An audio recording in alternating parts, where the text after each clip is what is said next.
안녕하세요. 제15강 오늘의 한국 기독교로 여러분을 만나게 된 전인수 교수입니다. 그럼 드디어 마지막 강의가 되었네요. 이번 강의는요, 한국 교회를 전체적으로 한번 살펴보는 거예요. 한국 교회를 전체적으로. 오늘의 한국 교회죠.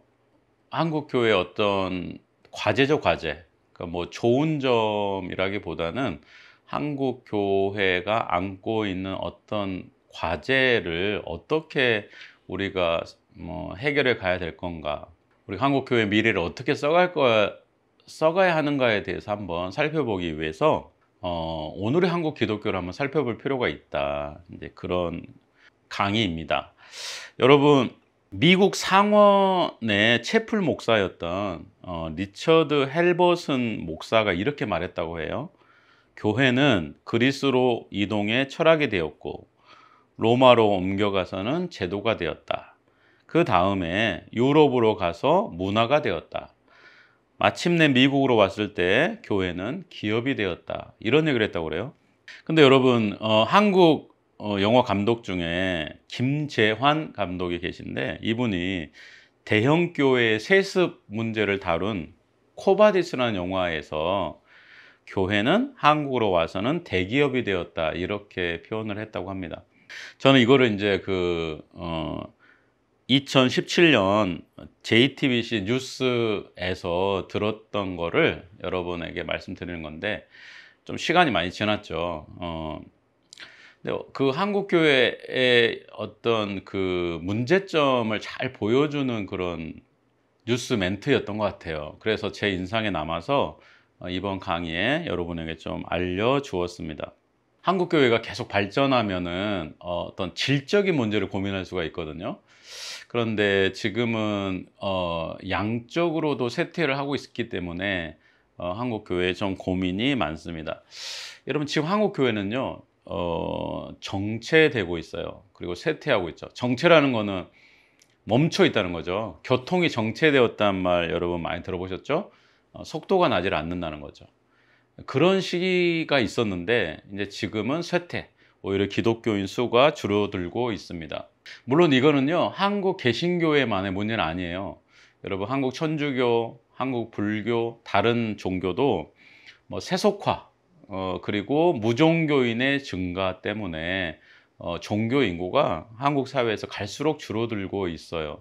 그래서 뭐 불교나 다른 종교도, 천주교도 신자들의 수가 줄어드는 것은 심각한 문제로 생각하고 있어요. 근데 여러분, 우리 개신교가 특별히 이런 부분에 더 민감한 이유가 뭐냐면은 그동안 개신교는 이런 쇠퇴를 경험해 보지를 못했거든요. 계속 성장을 했던 겁니다. 그러다가 이렇게 이제 쇠퇴를 하게 되면서 굉장한 위기 의식을 이제 느끼게 되는 거죠. 그리고 여러분, 모든 종교 중에 개신교만큼 자주 모이고 교인 수가 이렇게 이제 파악되는 경우가 사실 드물잖아요. 다른 종교는 개신교만큼 모임에 열심을 내질 않고 성도들이 이렇게 얼굴을 보는 경우가 사실 많지는 않거든요. 근데 개신교회는 매주 모일 뿐만 아니라 그 매주 안에서도 몇 번을 모이게 되고, 그러니까 많이 모이는 종교일수록 교회 신자 수가 쇠퇴하는 것은 가시적으로 이렇게 느껴지는 거죠.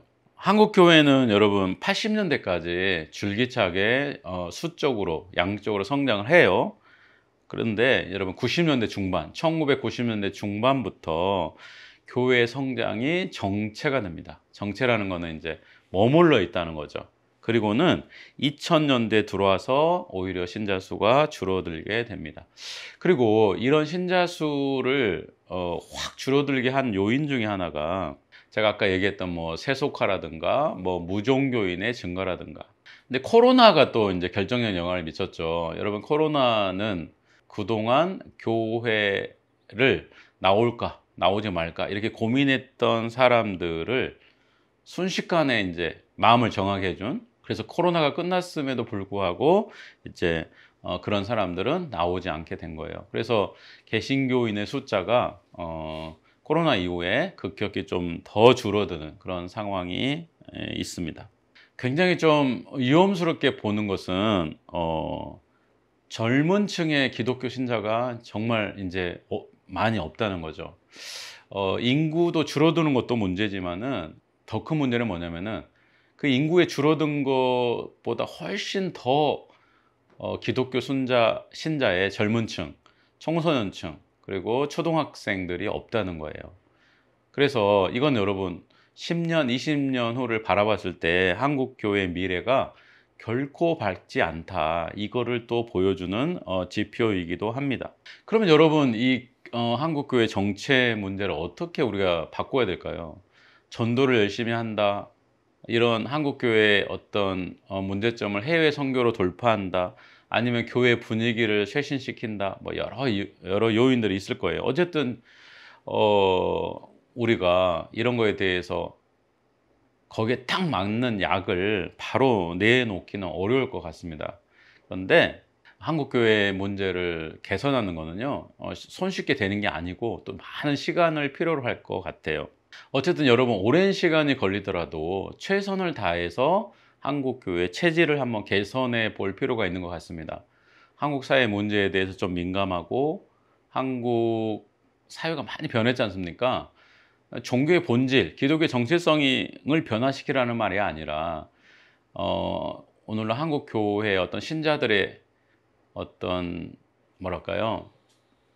세계관이라든가 목회자들의 어떤 사고 의식이 1980년대에 머물러 있다는 비판이 많이 있어요. 근데 한국 사회는 지금 너무나 많이 변했잖아요. 근데 교회에 가면은 과거로 들어가는 느낌. 물론 여러분 우리가 시대에 맞춰서 다 변해야 된다 이런 얘기를 하고 싶은 건 아니에요.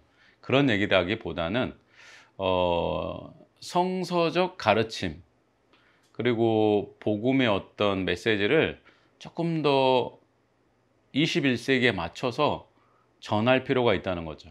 거기에 맞춰서 우리의 세계관을 좀 메시지를 이렇게 더 발전적인 방향으로 전환시켜야 되는 과제가 분명히 있는 것 같습니다. 그리고 종교라는 것이 여러분 발전하고 쇠퇴하는 것은 되게 자연스러운 거예요. 조선시대 때는 숭유 억불 정책이 실시가 돼 가지고 불교가 얼마나 큰 어려움이 있었습니까? 그런데 조선이 망하고 점점 또 불교가 부흥을 했잖아요. 마찬가지로 여러분 기독교라는 것이 로마 제국 때 엄청난 박해를 받는 시절도 있고 또 한국의 1980년대처럼 엄청나게 발전하는 시기도 있습니다. 그러니까 이거는 종교의 발전과 쇠퇴라는 거는 되게 자연스러운 거예요. 근데 문제는 뭐냐면은 우리가 더 발전적인 어떤 미래를 우리가 내다보려고 한다면은 오늘의 문제에 대해서 좀 심각하게 고민해야 되고 오늘의 문제를 어떻게 바꿔갈까를 고민하지 않는다면 밝은 미래를 예측할 수가 없다는 거죠. 그러니까 미래를 위해서 우리가 조금씩 이런 부분들에 대해서 고민을 할 수밖에 없다는 것입니다. 여러분 한국 교회는 또 공교회성을 회복해야 된다는 그런 과제가 있어요. 한국 교회의 문제점에 대해서 공교회, 즉 보편적 교회로서의 특성을 상실했다 이런 비판이 있습니다. 그러니까 무슨 얘기냐면 여러분 교회라는 것이요 한 개인의 혹은 한 집단의 소유물이 아니잖아요. 여러분 교회는 하나님의 것이고 그리스도의 것입니다. 근데 여러분 교회를요 어떤 사적인 재산으로 생각하시는 목회자가 많은 것 같아요. 무슨 얘기냐면은 자기가 교회를 개척했다. 자기가 교회를 발전시켰다. 양쪽으로 부흥시켰다. 그러니까 이 교회에 대한 주도권은 내가 갖는다.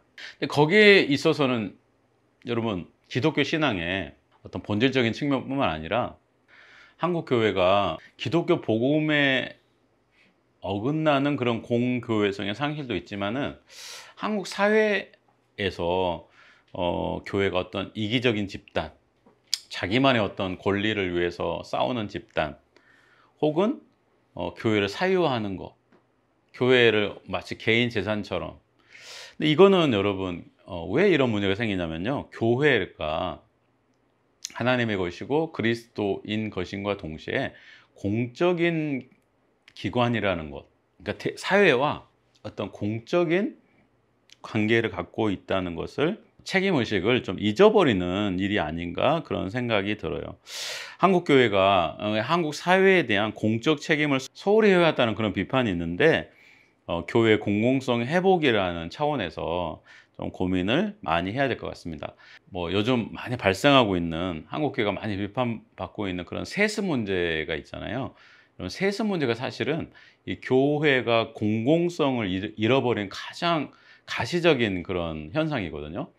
그러니까 교회를요, 공적인 기관으로 생각하지 않고 개인의 어떤 내가 이렇게 했으니 내가 갖고 갈 것이다 이렇게 생각하는 거죠. 그리고 교회 성장만 시킬 수 있다면은 어떤 목회자가 와도 상관없다. 내 아들이 와도 내 사위가 와도. 여러분 우리가 그 교회가 이런 부분에 좀 문제의식을 가져야 된다고 저는 생각해요.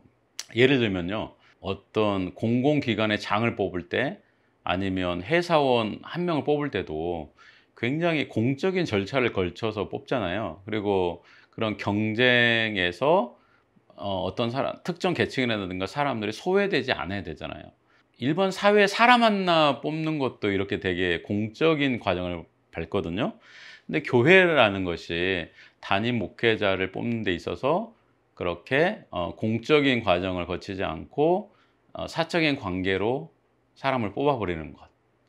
여러분 이런 거 굉장히 좀 문제의식을 가져야 된다. 그리고 이렇게 말씀하시는 분도 있더라고요. 아니 시골 교회를 한번 생각해 봐라. 그 시골 교회 보면은 굉장히 교회가 어렵다. 신자도 별로 없고. 근데 거기서 아들이 아버지를 이어서 목회를 하는 경우도 있는데 그런 세습을 어떻게 비판할 수 있느냐.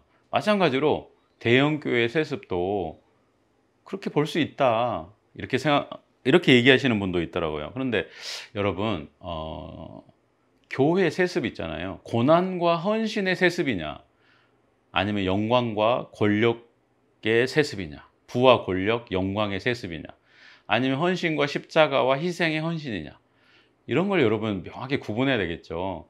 우리가 최근에 한국교회 세습을 비판하는 거는 부와 권력과 영광을 세습해서 그런 거죠. 그런 부분의 어떤 차이점도 기억을 할 필요가 있다고 생각합니다. 그리고 여러분 또 한국교회 문제 중에 하나가 연합기관의 분열이 좀 있어요. 무슨 얘기냐면 여러분 한국교회가 여러 교파로 분열되어 있다는 것은 여러분 잘 아시죠? 그런데요 연합기관 교파만 분열되어 있는 게 아니고 한국교회 연합기관도 분열되어 있다는 것이죠. 다른 말로 하면 이겁니다. 쉬운 말로 하면은 여러분 한국교회가 이제 여러 교파가 있기 때문에 이 교파의 어떤 일들이라든가 사업을 조정해 줄 수 있는 연합기관이 있어야 되잖아요. 감리교라든가 침례교라든가 장로교라든가 이런 여러 연합 교파들을 목소리를 대변해 줄 수 있는 연합기관이 있어야 되거든요. 근데 이제 한국 기독교 교회 협의회 KNCC라고 하죠. KNCC라는 그런 한국 기독교 교회 협의회라는 연합기관이 있었어요. 그러니까 원래는 최근까지만 해도 그런 연합기관은 하나였었어요. 하나. 그런데 여러분 어떤 일이 발생을 했냐면은 1989년이죠. 한국 기독교 총연합회 많이 들어보셨을 거예요. 한기총이라고. 이 한기총이라는 연합기구가 또 생긴 거예요. 그때 이제 연합기구가 분열을 한 겁니다. 한국 기독교 교회 협의회 KNCC, NCCK라고도 합니다. 그리고 드디어 한국 기독교 총연합회라고 하는 한기총이 생겨난 거죠. 그럼 왜 이렇게 분열을 했느냐? 한기총을 이끈 사람들은요, 좀 더 보수적인 사람들이었어요. 그러니까 이 신앙적으로만 보수가 아니고요, 좀 정치적으로 사회적인 관점도 좀 보수적이었죠. 그래서 한국 기독교 교회 협의회가 좀 진보적인 목소리를 낸다. 북한에 대해서 너무 옹호적인 거 아니냐? 통일만 얘기하냐? 막 이런 비판을 하면서 좀 보수적인 어떤 신학뿐만 아니라 정치적인 입장에서도 보수적인 그런 생각을 담고 있었던 사람들이 한국 기독교 교회 협의회로는 안 된다. 그래서 한기총을 만들게 된 거죠. 여러분 그게 이제 한기총이 1989년에 이제 출범을 합니다. 그렇게 해서 이제 한국 교회를 대표하는 연합기관이 두 개가 된 거예요. 그래서 이제 89년 이후로는 진보적인 기독교인들을 대표하는 곳으로는 한국 기독교 교회 협의회가 있었고, 한기총은 좀 보수적 입장을 대변하게 된 거죠. 이렇게 이제 발전을 해온 겁니다. 그런데요, 이제 한기총이 여러분 한국교회가 더 보수적이고, 한기총이 이제 세력이 훨씬 더 컸었어요. 그리고 한국교회의 어떤 보수적 목소리를 담아냈고, 그래서 이제 한국교회를 대표하는 기관으로 한기총이 급성장을 했었죠. 그런데요, 한국교회의 문제점 중에 하나가 뭐냐면요, 뭐 대통령 선거가 있거나 국회의원 선거가 있을 때 한국교회가 꼭 정치적인 목소리를 내요.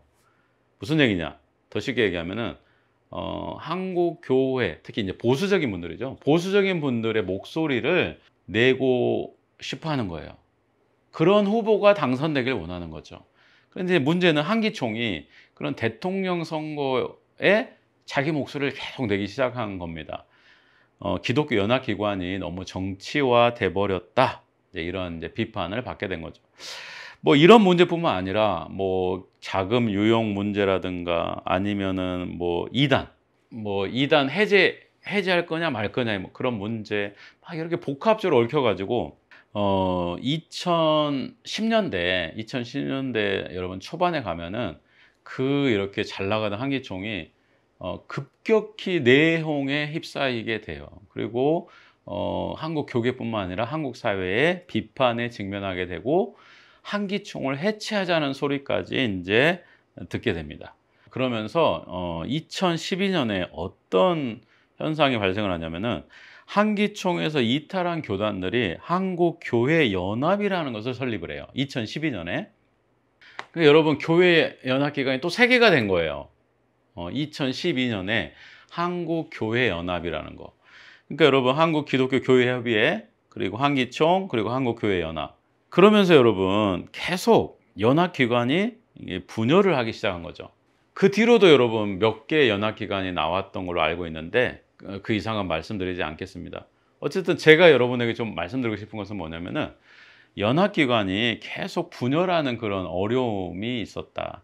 한국 교회의 교파 분열은 되게 심각한 문제인데 그런 교파 분열을 극복하기 위해서 연합기관이 형성이 됐었는데 그 연합기관마저 분열하는 현상이 있다.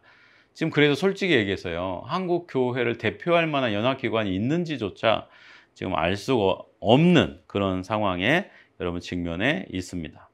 연의에서 말씀드리면은 여러분 한국교회가 이제 정치화 문제가 그래서 심각하게 된 거예요. 한기총의 문제가 이제 교회가 너무 정치화돼서 생기는 문제도 있었다고 했잖아요. 그래서 한국교회 정치화 문제는 요즘 정말 심각합니다. 그러니까 무슨 얘기냐면은 목회자분들이요, 대통령 선거, 국회의원 선거 있을 때요, 설교 시간에 자기가 지지하는 대통령 후보라든가 국회의원 후보를 공개적으로 이렇게 얘기를 해버리는 거예요. 상대방 후보를 비판하고. 근데 그거를 성경의 이름이라든가 이런 걸 가지고 얘기를 하게 되는 거죠. 특별히 한국 교회는 여러분 되게 보수적이고 정치적으로도 보수화되어 있기 때문에 보수 후보를 지지하는 경우가 많죠. 그리고 대통령 후보라든가 국회의원 후보 인사시킬 때도 그렇게 오면 또 박수 쳐주고 인사하고 이제 교회가 그렇게 돼버리는 겁니다. 근데 여러분 이거는 굉장히 특이한 현상이에요. 왜 그러냐면은 한국 교회 이제 보수 세력은요, 박정희 정권 때 종교 분리를 얘기를 했었거든요. 종교 분리. 정치와 종교는 분리돼야 된다. 그래서 뭐 민주운동에 참여하는 사람을 비판을 많이 했었어요. 그리고 학생들에게도 데모 참여하지 마라. 기독교는 해야 될 일은 아니다. 막 이렇게 얘기를 했었거든요. 로마서 13장 1절 얘기하면서 모든 권세는 하나님이 주신 거다 하면서. 근데 사실은 여러분 제가 지난 강의에서 이미 얘기를 했지만은 그런 정치의 종교 분리를 얘기를 했지만 사실은 그런 침묵과 또 설교를 통해서 정치에 참여하지 말라고 하는 것이 사실은 지지를 한 거죠. 사실은 그런 이제 박정희 정권에 대한 지지. 그리고 박정희 정권은 또 한국 교회가 그렇게 해주니까 굉장히 많이 도와줬죠. 뭐 대형 집회를 통해서든 뭐든 굉장히 한국 교회 유리한 그런 것들을 많이 해줬단 말입니다. 근데 여러분, 그러니까 박정희 정권 때는 보수적인 사람들은 사실 길거리로 나서질 않았어요. 교회에서 설교를 하는 경우는 있었지만, 그리고 정치 참여를 공개적으로 하지 말라고 많이 얘기를 했었거든요.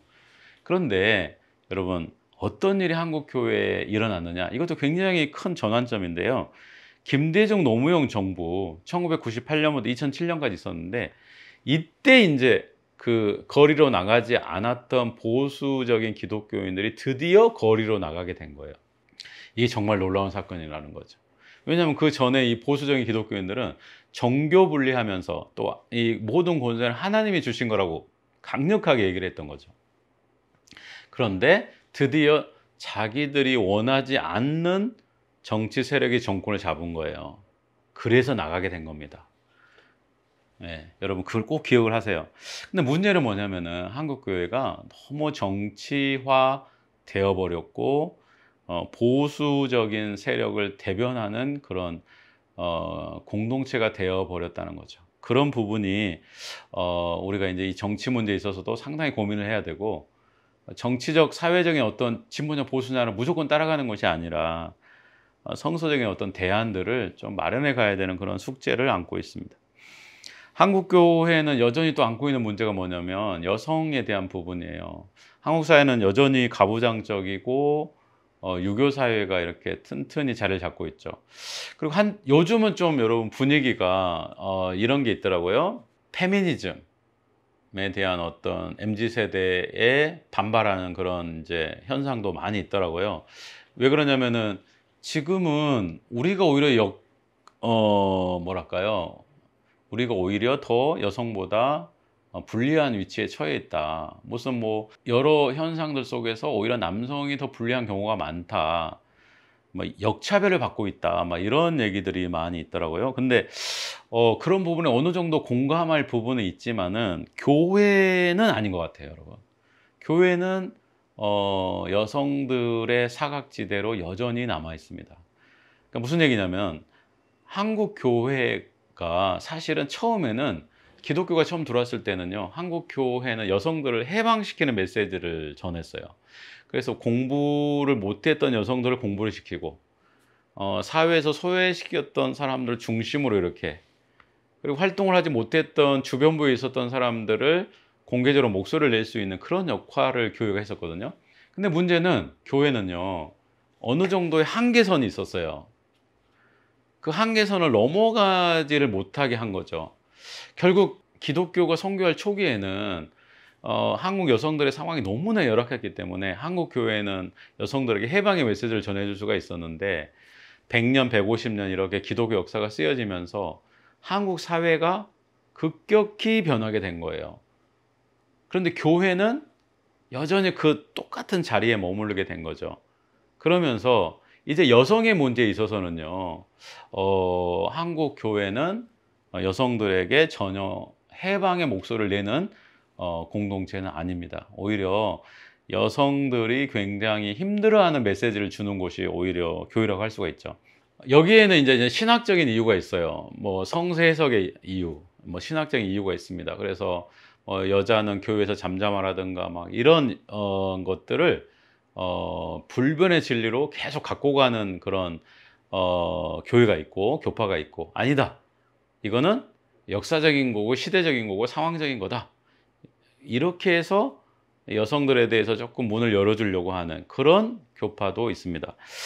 한국 교회는 지금 그런 와중에 있어요. 그래서 여성 안수 문제, 여성 안수를 허용하는 교회도 있고 여성 안수를 반대하는 교회도 있습니다. 저는 여러분에게 좀 그런 얘기를 해주고 싶어요. 여성들도 하나님의 자녀다. 사실 이런 구분 자체가 없어야겠죠. 그래서 우리가 여성들에게 있어서 정말 많은 자리를 남성만큼 혹은 그보다 더 자리를 내줘야 되는 게 아닌가, 저는 개인적으로 그렇게 생각합니다. 여러분, 안티 기독교 문제가 있습니다. 안티 기독교 문제는 인터넷이라든가 그런 뭐 스마트폰 이런 것들을 통해서 온라인상에서 기독교를 비판하는 그런 이제 사람들이죠. 근데 이런 현상들이 하나의 뭐 흐름처럼 있어요. 처음에는 이런 거를 대수롭지 않게 생각했지만은 사실 이런 부분들이 상당히 지금은 이제 보편화되어 있죠. 근데요, 저는 여러분에게 꼭 이런 얘기를 하고 싶어요. 안티 기독교 현상이 도대체 언제 두드러졌느냐. 언제부터 극대화됐느냐 이런 것들을 연구한 논문이 있어서 제가 한번 읽어봤는데 거기에 이런 얘기가 있더라고요. 안티 기독교 운동이 1990년대 후반 특히 한국 교회가 당군상 건립 반대하면서 극대화되었다 이런 논문이 있더라고요. 그래서 아 그러니까 뭐냐면 한국 사회가 이 기독교인들의 그런 공격적인 모습을 보면서 굉장히 많이 한국 교회에 대해서 회의감을 갖게 됐구나. 그리고 여기에 대해서 안티 기독교가 움직였구나. 이런 부분들. 그러니까 뭐냐면 교회에서는 사실 안티 기독교 비판을 했지 우리가 그런 원인을 제공했다고는 사실 생각하지 않잖아요. 그래서 안티 기독교 문제도 좀 여러분에게 말씀드리고 북한 교회와 한반도 통일인데요. 이거는 이제 남북 관계에 너무나 큰 영향을 받는 것 같아요. 뭐 진보 정권이 들어섰을 때, 보수 정권이 들어섰을 때 남북 관계가 정말 출렁출렁거리죠. 한국 교회도 남북 관계 이런 정치의 영향을 물론 받습니다. 보수적인 교회들은요, 북한 돕기 같은 거 좀 관심이 많아요. 그러니까는 인류 보편의 차원, 배고픔의 차원. 가난한 사람들에게 복음도 전해야 되지만 먹을 걸 줘야 된다. 그래서 여러분 아까 제가 비판했던 한기총 같은 거에서 그 북한이 어려울 때 쌀 보내기 운동 이런 거 되게 많이 했거든요. 그런 차원으로 많이 합니다. 반면에 진보적인 기독교인들은 통일 운동 같은 거를 많이 하죠.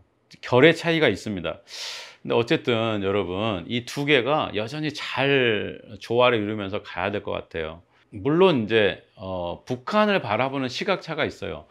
보수적인 분들은 6.25도 있고 해 가지고 북한을 정권을 거의 상대하고 싶어 하지 않습니다. 인정 자체를 하질 않죠. 진보적인 사람들은 좀 대화의 파트너로 해서 좀 관계를 개선하려고 하죠.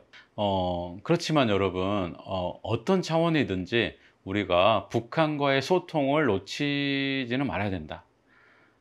그런 생각이 들어요. 제 개인적인 생각은 그렇습니다. 한국 교회가 어떤 통일이라든가 북한 사람들의 어떤 인권의 개선의 문제에 있어서 진보와 보수의 차이는 있지만은 북한과의 관계를 지속해 가야 된다. 그런 부분들입니다. 여러분 결론을 내고 싶어요. 저는 이제 한국 교회 문제가 뭐냐 도대체 한국 교회가 왜 이렇게 어려워졌을까?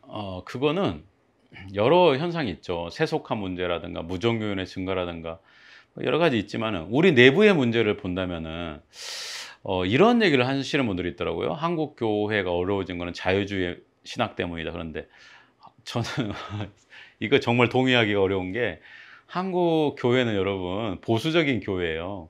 정말 보수적입니다. 그래서 교회에서 자유적인 교회가 숨을 쉴 수가 없어요.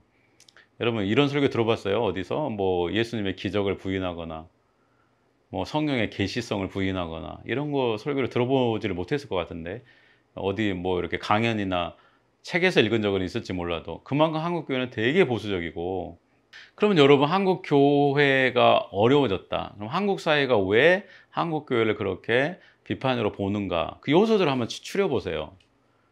추려 보면은 뭐 윤리적인 문제라든가 교파의 어떤 이기적인 모습이라든가 교회의 어떤 집단 이기주의라든가 뭐 교회 세습이라든가 그런 것들이잖아요, 여러분. 다 보시면은 그런 것들을 봤을 때는 이거는 여러분 자유주의 신학과는 전혀 관계가 없는 거예요. 그러면 도대체 뭐가 문제냐?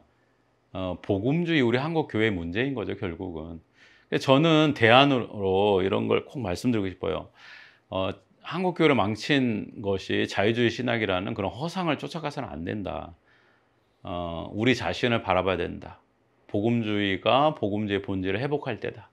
한국 교회의 해답은 복음주의가 복음주의 본질을 회복할 때 비로소 찾을 수 있을 것이다. 이런 말씀을 여러분에게 꼭 해보고 싶습니다.